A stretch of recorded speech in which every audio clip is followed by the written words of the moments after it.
All right, everybody. So, I got to the reading room now. It's just before 10 a.m.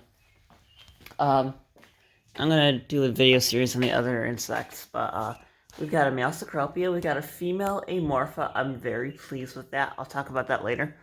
We got some male Prometheas. There's a male Paeonius Myops right back there, but he was from yesterday. Oh, I don't want to sort of scrub too much. Got some Lunas out. A female emerged yesterday. Anyways, Darapsa, Myron. Anywho, we have at least 3 females now. Yesterday I had 3 that had emerged. Well, 2 that emerged yesterday and 1 that emerged the day before. The thing with most of the moths that I work with is they tend to emerge at a specific time, whereas the Myron tend to emerge whenever the fuck they feel like it, throughout the day.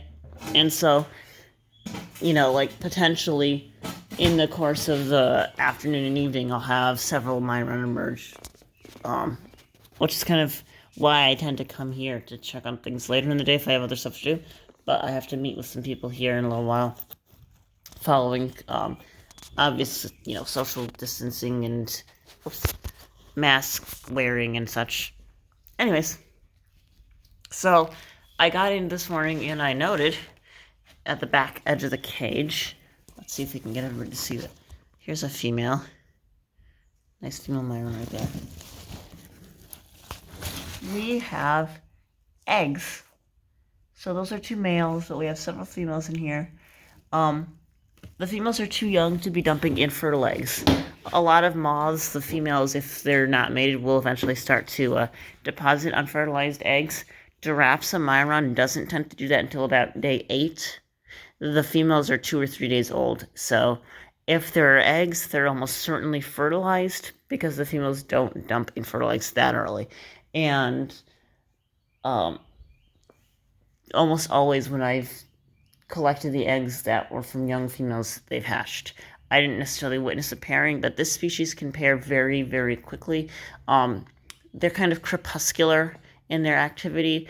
I've had the females attract males right after sunset or right before sunrise. Sometimes I'll watch the cage and there won't be pairings before I go to bed after midnight. But if I get up really early before the sun is fully out, there'll be pairings. But nothing like in the middle of the night.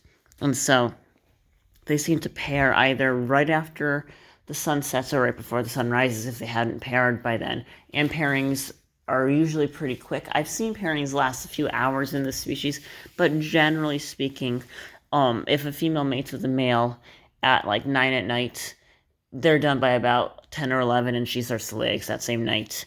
They're very rapid at breeding. They can produce a lot of eggs, so we're going to watch the development of these larvae. And so, my next video, there will be collection of eggs and such. I want to let the eggs here kind of set and harden just a bit. I have kind of a method of getting the eggs off of here without damaging them, but you do have to be careful. It helps if they're a little older than a few hours. Hey, a spider. I haven't taken my Adderall yet. I was up until 2 in the morning working on some gray willow seed stuff.